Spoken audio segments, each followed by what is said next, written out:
ओम नमः चंडिकाय। जय माता दी दोस्तों, आप सभी को और आपके परिवार को शारदीय नवरात्रि की हार्दिक शुभकामनाएं। आज हम आप सभी को नवरात्रि के प्रथम दिन में माँ शैलपुत्री की पूजा विधि, शुभ मुहूर्त, महत्व तथा माँ शैलपुत्री को कौन से भोग अर्पित करना चाहिए तथा कौन से पुष्प अर्पित करना चाहिए और माँ शैलपुत्री की कथा का आप सभी को रसपान कराएंगे। आइए जानते हैं माँ शैलपुत्री की पूजा विधि के बारे में। हिंदू पंचांग के अनुसार शारदीय नवरात्रि का पावन पर्व की शुरुआत 3 अक्टूबर मतलब आज से शुरू हो रही है। नवरात्रि के दौरान अलग अलग दिन माँ दुर्गा के 9 रूपों की विधि पूर्वक पूजा अर्चना करने का विधान है। नवरात्रि के पहले दिन कलश स्थापना की जाती है। इसके बाद माँ दुर्गा के प्रथम स्वरूप माँ शैलपुत्री की विधि विधान से पूजा की जाती है। आइए जानते हैं शुभ मुहूर्त के बारे में। शारदीय नवरात्रि के पहले दिन माँ शैलपुत्री की पूजा अर्चना करने का विधान है। साथ ही विशेष कार्य में सिद्धि प्राप्ति के लिए व्रत रखा जाता है। शारदीय नवरात्रि की उपासना की शुरुआत कलश स्थापना के साथ करनी चाहिए। ऐसा माना जाता है कि कलश स्थापना न करने से पूजा अधूरी रहती है। आइए इसके बारे में आप सभी को बताते हैं। शारदीय नवरात्रि की तिथि का शुभ मुहूर्त है।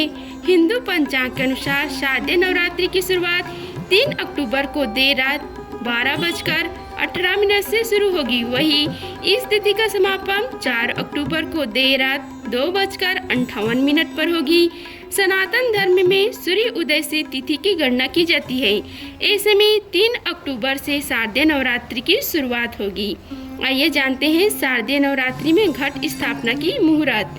शारदीय नवरात्रि की प्रतिपदा तिथि पर घट स्थापना मुहूर्त सुबह 6:15 से लेकर सुबह 7:22 तक रहेगी। वहीं अभिजीत मुहूर्त सुबह 11:46 से लेकर दोपहर 12:33 तक रहेगा।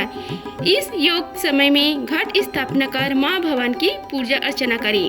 माँ शैलपुत्री के प्रिय फूल है। शारदीय नवरात्रि के दिन पहले दिन में माँ शैलपुत्री की पूजा अर्चना करने का विधान है। मान्यता है कि माँ शैलपुत्री को गुड़हल का लाल फूल और सफेद कनेर का फूल प्रिय है। पूजा थाली में इन फूलों को जरूर शामिल करें।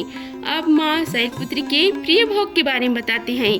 सच्चे मन से माँ शैलपुत्री की पूजा करें और इसके बाद उन्हें रबड़ी, फल और मिठाई का भोग लगाएं।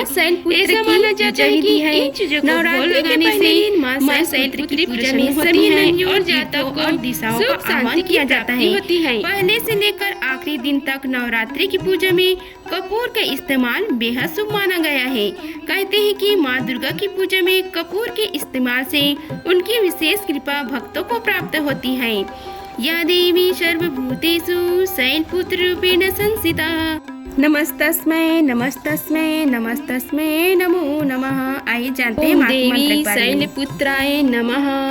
वंदे वंचितलाभाय चंद्रकृत शेखरम वृषरूढ़ं शूलधरं शैलपुत्री यशस्विनम्। या देवी सर्वभूतेषु माँ शैलपुत्री रूपेण संस्थिता। नमस्तस्मै नमस्तस्मै नमस्तस्मै नमो नमः। आइए जानते हैं माँ शैलपुत्री की अवतरित होने की कथा के बारे में। दुर्गा की पूजा के अवसर पर दुर्गा देवी की 9 रूपों की पूजा उपासना बहुत ही विधि विधान से की जाती है। इन रूपों के पीछे सात्विक अवधारणाओं का परिज्ञान धार्मिक, सांस्कृतिक और सामाजिक विकास के लिए आवश्यक है। आइए जानते हैं माँ शैलपुत्री की कथा के बारे में। माँ दुर्गा को सर्वप्रथम शैलपुत्री के रूप में पूजा जाता है। हिमालय के वहाँ पुत्री के रूप में जन्म लेने के कारण उनका नामकरण हुआ शैलपुत्री। इनका वाहन वृषभ है, इसलिए यह देवी वृषरूढ़ा के नाम से भी जानी जाती है।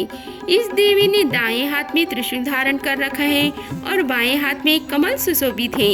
यही देवी प्रथम दुर्गा है। यही सती के नाम से भी जानी जाती है। उनकी एक मार्मिक कहानी है।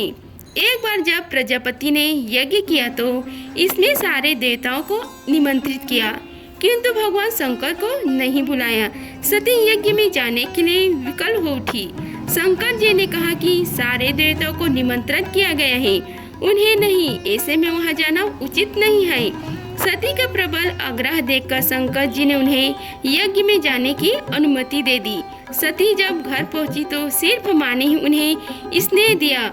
बहनों की बातों में व्यंग और उपहास के भाव थे। भगवान शंकर के प्रति भी तिरस्कार का भाव है। दक्ष ने भी उनके प्रति अपमानजनक वचन कहे। इससे सती को क्लेश पहुंचा। वे अपने पति का यह अपमान न सह सकी और योग अग्नि द्वारा अपने को जलाकर भस्म कर लिया। इस दारुण दुख से व्यथित होकर शंकर भगवान ने उस यज्ञ का विध्वंस कर दिया। यही सती अगले जन्म में शैलराज हिमालय की पुत्री के रूप में जन्मी और शैलपुत्री कहलाई। पार्वती और हेमवती भी इसी देवी के अन्य नाम हैं। शैलपुत्री का विवाह भी भगवान शंकर से हुआ। शैलपुत्री शिव जी की अर्धांगिनी बनी। इनका नगरी में वाराणसी में माना जाता है। वहाँ शैलपुत्री का एक बेहद प्राचीन मंदिर है, जिसके बारे में मान्यता है कि यहाँ माँ शैलपुत्री के सिर्फ दर्शन करने से ही भक्तजनों की मुरादें पूरी हो जाती हैं। और कहा जाता है कि नवरात्रि के पहले दिन यानी प्रतिपदा को जो भी भक्त माँ शैलपुत्री के दर्शन करता है, उसके सारे वैवाहिक जीवन के कष्ट दूर हो जाते हैं। चूँकि माँ शैलपुत्री का वाहन वृषभ है, इसलिए इन्हें वृषारूढ़ भी कहा जाता है। इनके बाएं हाथ में कमल और दाएं हाथ में त्रिशूल रहता है। अगर आप सभी नवरात्रि के 9 दिन श्री दुर्गा सप्तशती कथा का अध्याय का पाठ करना चाहते हैं तो हमने अपने इस चैनल पर श्री दुर्गा सप्तशती पाठ का कथा का भी वीडियो बनाएंगे। अगर आप सभी इसका रसपान करना चाहते हैं तो हमारे चैनल को सब्सक्राइब कीजिए, ताकि जो हम दुर्गा सप्तशती का वीडियो डालें उसको आप सभी तक पहुंच सके। अगर आप सभी को हमारी वीडियो अच्छी लगी होगी तो वीडियो को लाइक कीजिए, चैनल को सब्सक्राइब कीजिए और कमेंट बॉक्स में जय माता दी लिखें। धन्यवाद। मिलते हैं अगले वीडियो में, तब तक के लिए जय माता दी।